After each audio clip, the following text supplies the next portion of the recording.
नमस्कार, आप देख रहे हैं दैनिक रेडियो पर पॉलिटिकल पंचनामा। बीजेपी के समर्थन से 3 बार सीएम बनी मायावती की पार्टी के अस्तित्व पर आजकल सवाल उठता है कि क्या बसपा खत्म हो गई है, क्या मायावती का वर्चस्व समाप्त हो गया है, या हाथी थककर सिर्फ आराम कर रहा है। अब इन सवालों के जवाब के लिए हमें थोड़ा पीछे जाने की जरूरत पड़ेगी। तो ये बात है साल 2007 की, जब उत्तर प्रदेश में विधानसभा चुनावों का बिगुल बज चुका था। नीले रंग की दीवारों पर हाथी की तस्वीरों के साथ लिखा था, सर्वजन हिताय सर्वजन सुखाय। सियासी गलियारों में नारा उछाला गया, ब्राह्मण शंख बजाएगा, हाथी चलता जाएगा, हाथी नहीं गणेश है, ब्रह्मा विष्णु महेश है। ये मायावती की सोशल इंजीनियरिंग थी, जिसमें दावत दलितों की तरफ से दी गई और मेहमान बने ब्राह्मण और मुस्लिम। दलित, ब्राह्मण और मुस्लिम फॉर्मूले के दम पर 403 में से 206 सीटें जीतकर मायावती चौथी बार यूपी की मुख्यमंत्री बनी और 1960 के बाद पहली सीएम जिसने अपना कार्यकाल पूरा किया। अब मायावती की नजर थी प्रधानमंत्री की कुर्सी पर। फिर 2009 में बसपा को 20 सीटें मिली, फिर 2012 में उन हाथ से यूपी भी गया और लोकसभा चुनाव में हाथी चल नहीं पाया। 2019 में सपा के साथ गठबंधन के दम पर मायावती भले ही 10 सीटें लोकसभा की जीत पाई, लेकिन 2022 विधानसभा चुनाव में अकेले उतरी तो सिर्फ 1 सीट ही जीत पाई। 2024 लोकसभा चुनाव में भी मायावती किसी के लिए चुनौती नहीं बनी। तो यहां सवाल यह उठता है कि क्या मायावती का वर्चस्व खत्म हो चुका है। दरअसल यह दिन था 15 जनवरी 1956 का, जब दिल्ली के लेडी हार्डिंग अस्पताल में एक लड़की का जन्म हुआ। 15 दिन बाद उसकी मां ने, एक साधु ने कहा था कि यह बहुत बड़ी नेता बनेगी। उसी दौरान बच्ची के पिता का प्रमोशन हुआ। माता पिता को यह लगा कि यह बच्ची की माया की वजह से हुआ है और उस लड़की का नाम रखा गया मायावती। 1975 में ग्रेजुएशन करने के बाद मायावती ने बीएड कोर्स किया, फिर लॉ करने के लिए दिल्ली यूनिवर्सिटी पहुंच गई। लेकिन मायावती का असल मकसद था यूपीएससी की परीक्षा पास करके कलेक्टर बनना।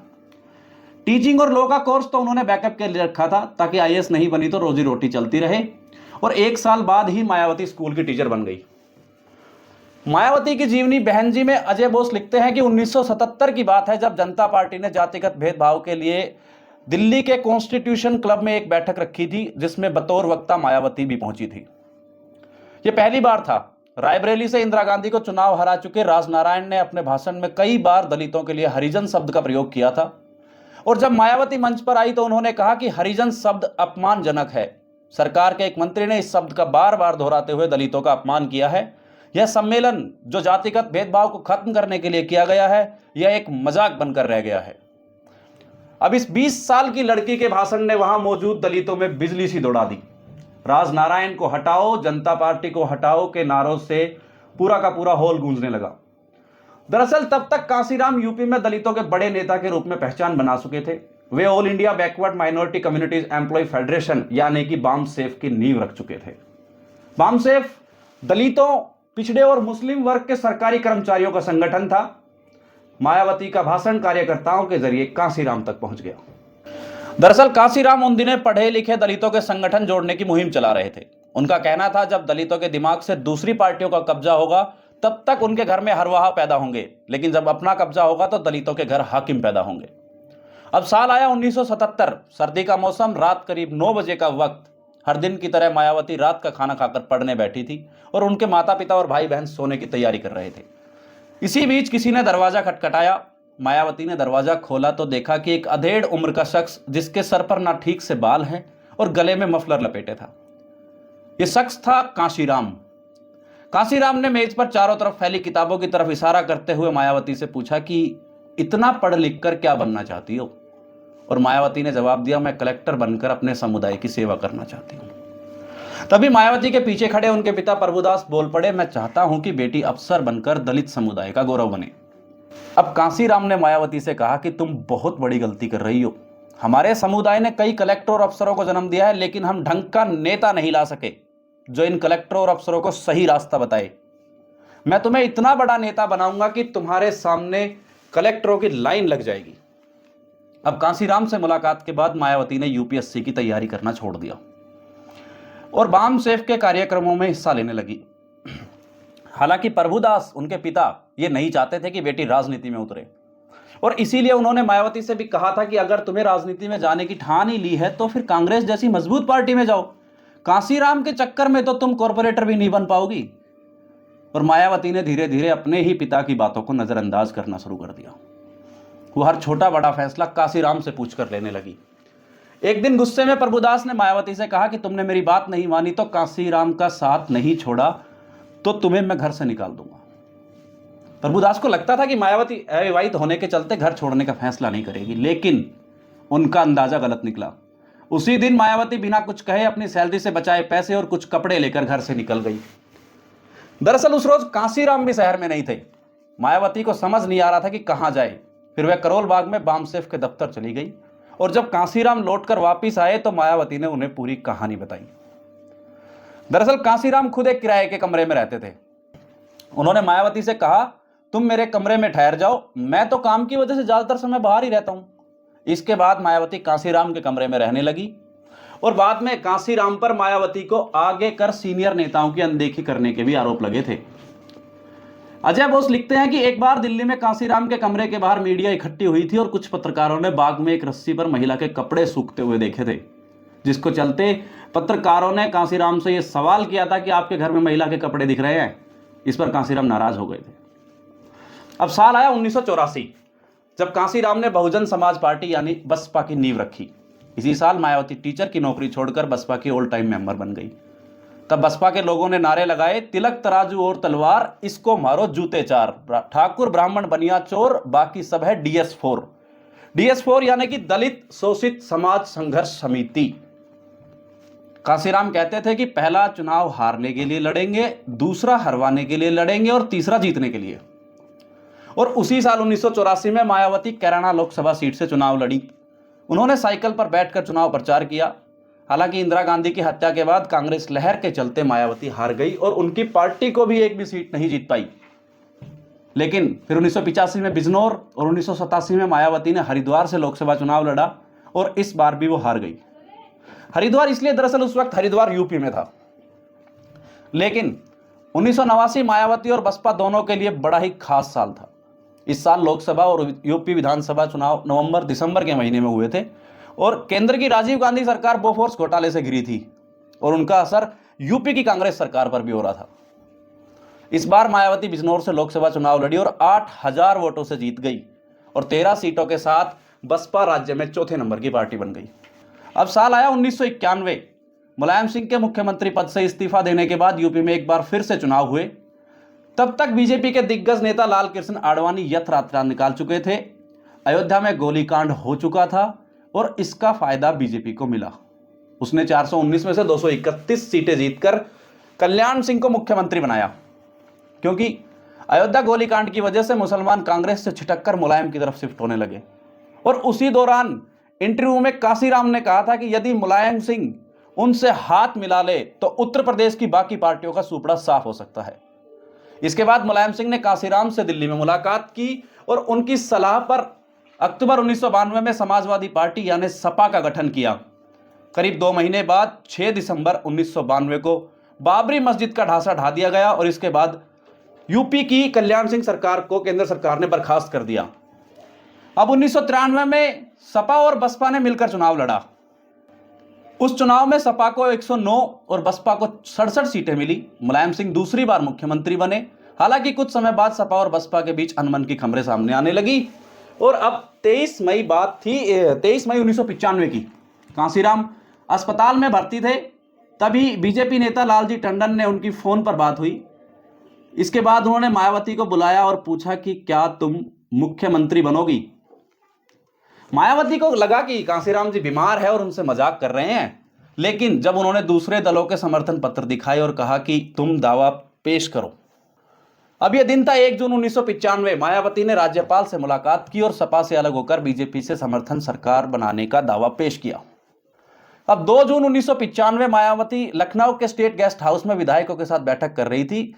दोपहर करीब 3 बजे समाजवादी पार्टी के कार्यकर्ताओं की भीड़ ने गेस्ट हाउस पर हमला बोल दिया, क्योंकि सपा कार्यकर्ताओं का कहना था कि मायावती ने उनके साथ धोखा दिया है।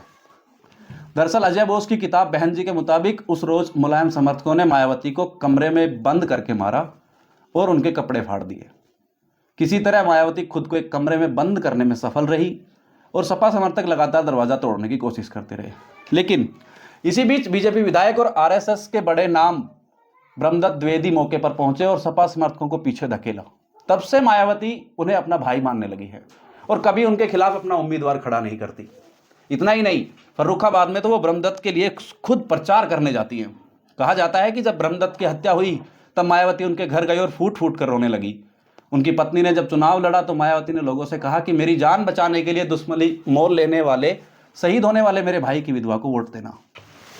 अब दिन था 3 जून 1995। बीजेपी, कांग्रेस, जनता दल और कम्युनिस्ट पार्टी के 282 विधायकों के समर्थन से मायावती यूपी की मुख्यमंत्री बनी और वो भारत की पहली दलित महिला मुख्यमंत्री बनी थी। अजय बोस अपनी किताब बहनजी में लिखते हैं कि तत्कालीन प्रधानमंत्री पीवी नरसिम्हा राव को जब पता चला कि मायावती यूपी की मुख्यमंत्री बनी है तो उनका पहला रिएक्शन था, यह है लोकतंत्र का चमत्कार। हालांकि 5 महीने बाद ही यूपी और बसपा का गठबंधन बिखर गया।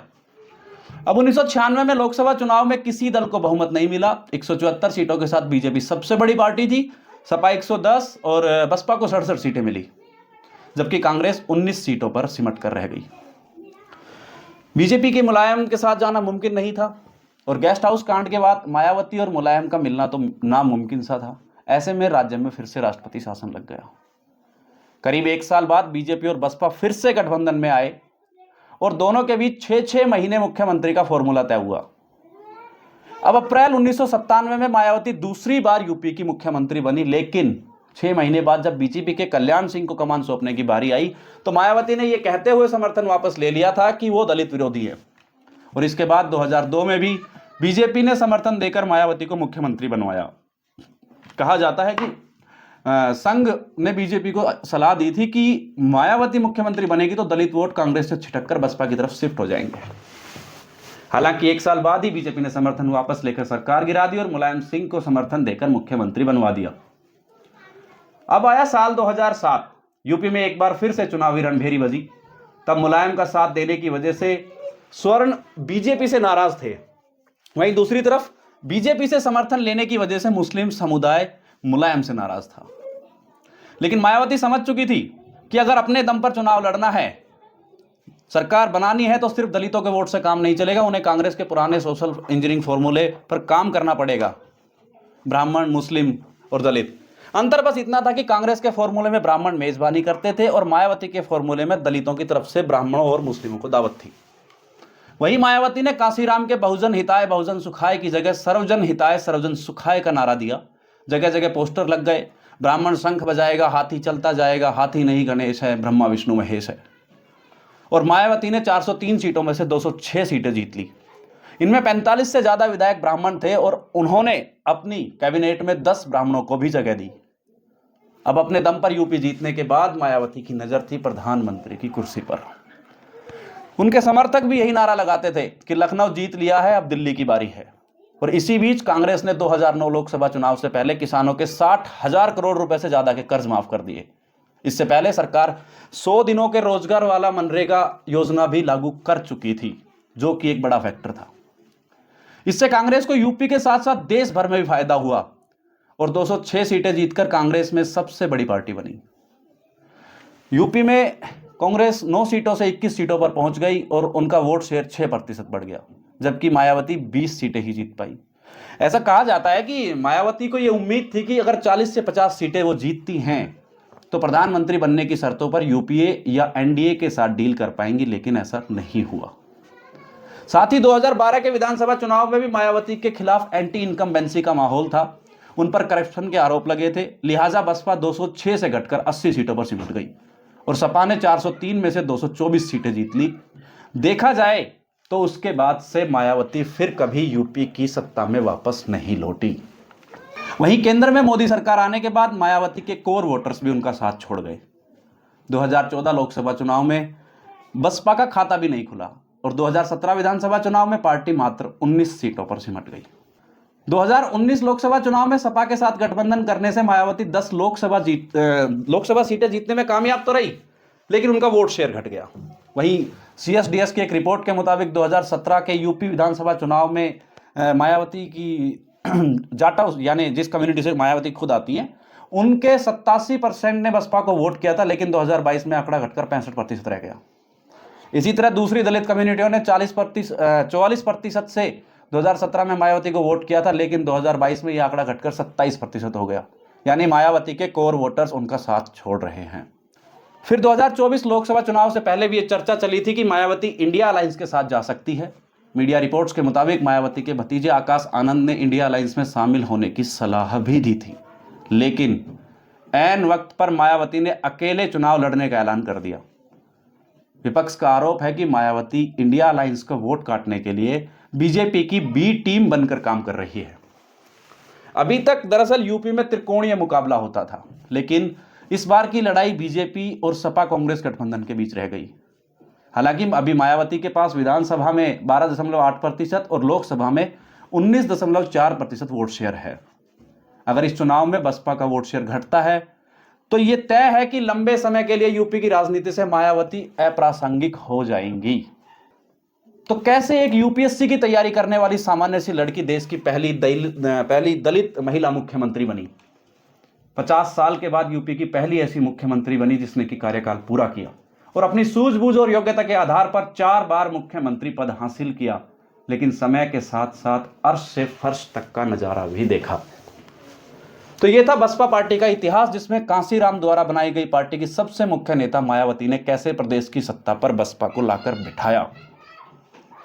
यह था आज का पॉलिटिकल पंचनामा, जिसमें था मायावती और बसपा का इतिहास। मेरे यानी कृष्णा अवतार दत्त के साथ आप देख रहे थे दैनिक रेडियो। नमस्कार, धन्यवाद।